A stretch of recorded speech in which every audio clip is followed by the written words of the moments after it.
President Joe Biden's remarks, a time for the president to assert himself and the U.S. on the world stage and reiterate support for Ukraine and democracies all across the globe.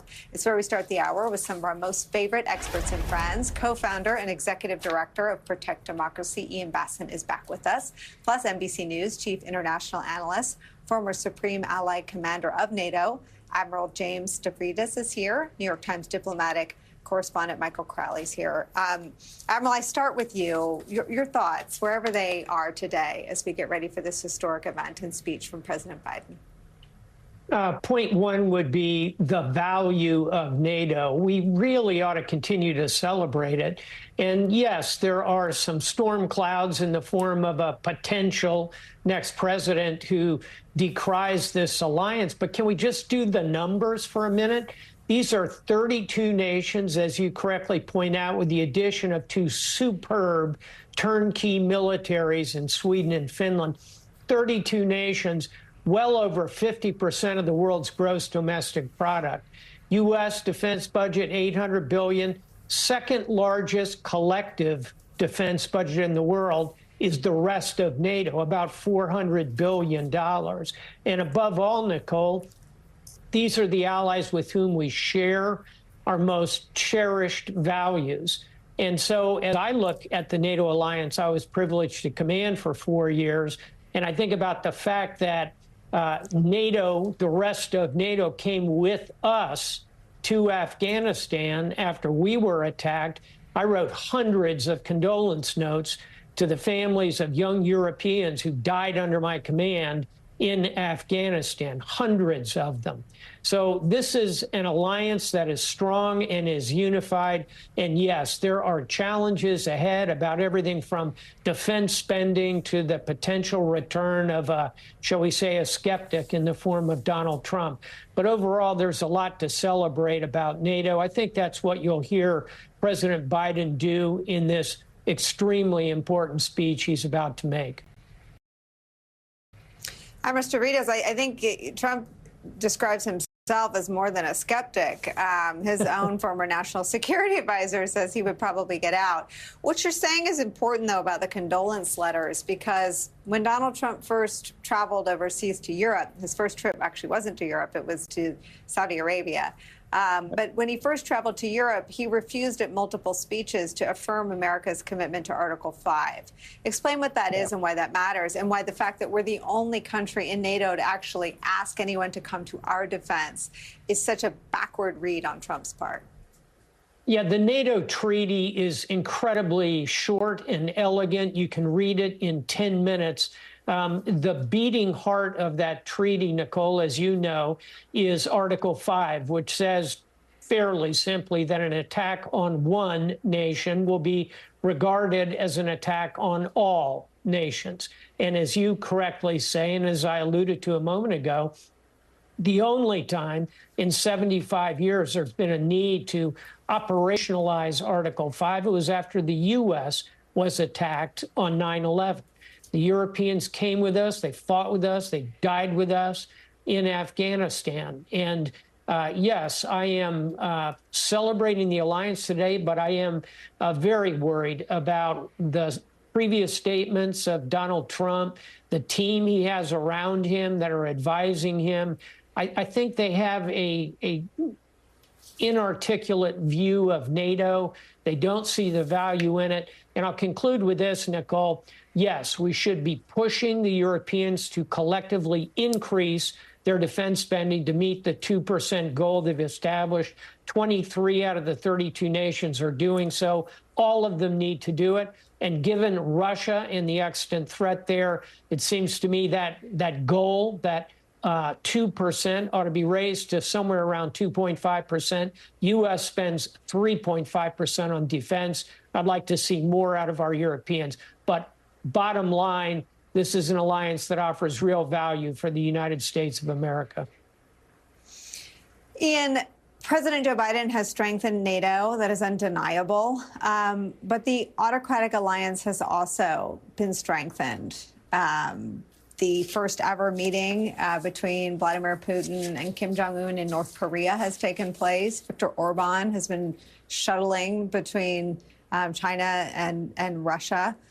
Just talk about the real power struggles set up for the next American president between autocracy and democracy. Nicolle, we all know that history doesn't repeat, but it rhymes. And I think this first quarter of the 21st century looks a lot like the first quarter of the 20th century in a couple of important ways. At the tail end of the Industrial Revolution, the late 19th, early 20th centuries, changes in how society functioned were incredibly disruptive to civilization, society around the world. And that disruption caused people across the world to run to the extremes of communism on the left, to the extremes of fascism on the right.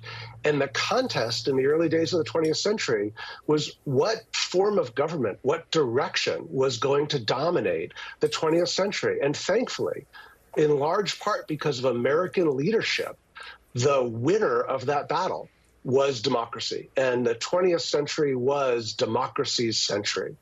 And here we are now in the early days of the 21st century, and it's not the Industrial Revolution, it's the Information Revolution, which has upended society across the world. And once again, that disruption is causing civilizations the world over to look to extremes. And you see them rising across the world with extremist authoritarian movements coming from the right in places like Eastern Europe or Turkey or Russia, or coming from the left in places like Venezuela or China.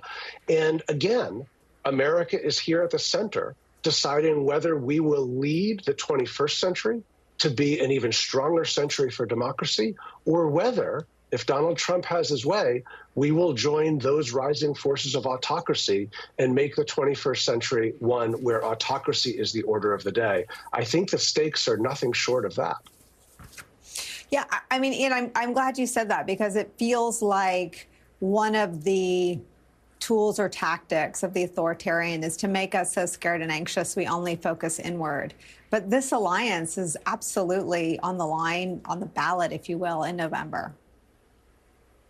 Yeah, look, NATO has been one of the key bulwarks and pillars that sustained the American century, the 20th century, in which a rules-based international order, where, as Admiral Stavridis said, our values of freedom and democracy were the dominant values in the world. NATO was part of upholding that. And I think it's telling and frightening that Donald Trump has made clear that that's not what he wants, that he wants to abandon that. And you've seen other corners of his MAGA world say about things like the U.S. Supreme Court that they got the 20th century wrong and they want to essentially repeal the 20th century. You see that domestically, and you see that being argued for internationally from Donald Trump and his allies. And I think that is the question that is frankly before the American voters in November, whether we want the 21st century to be one of freedom and democracy, or whether we want to go backwards on the 20th century and become a world that is governed by might and not by right. Ian Bassan gets extra credit for having to speak over the beautiful sounds of the pomp and circumstance that is underway here at this historic event, the 75th anniversary of NATO. We are lucky to be joined by State Department spokesperson, our old friend, Matt Miller. Matt Miller, just jump into this conversation about the stakes and the import and the moment in which President Joe Biden addresses the NATO alliance. Well, I think that's exactly what you're going to hear from the president tonight. So the place where he's giving this speech, the Mellon Auditorium here in D.C., is actually the location where the North Atlantic Treaty itself was signed 75 years ago. So what I think you'll see the president say tonight is to discuss the important role that NATO continues to play to keeping America safe, to keeping Europe safe. You know, NATO is the most important security alliance in the history of the world.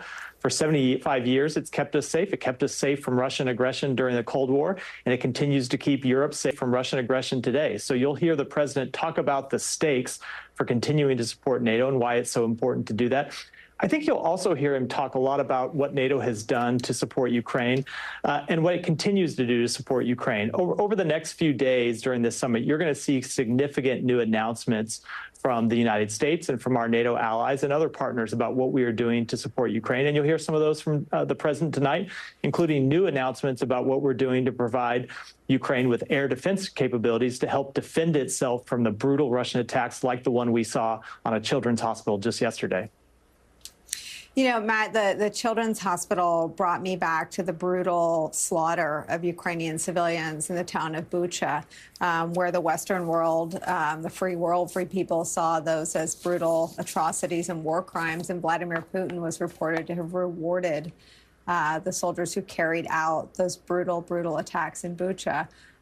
What is the president's view and the Secretary of State's view about sort of the competition for attention to the atrocities still being carried out on a near daily basis by Vladimir Putin in Ukraine? Well, you know, sometimes the world does move on. There's a lot going on in the world, obviously, and it's hard for people to pay attention to everything at once. But I can tell you those of us in the government have not lost focus on Ukraine for 1 minute. We've continued to focus on getting the support to Ukraine that it needs. Obviously, we had a big fight in Congress to try to get the supplemental passed.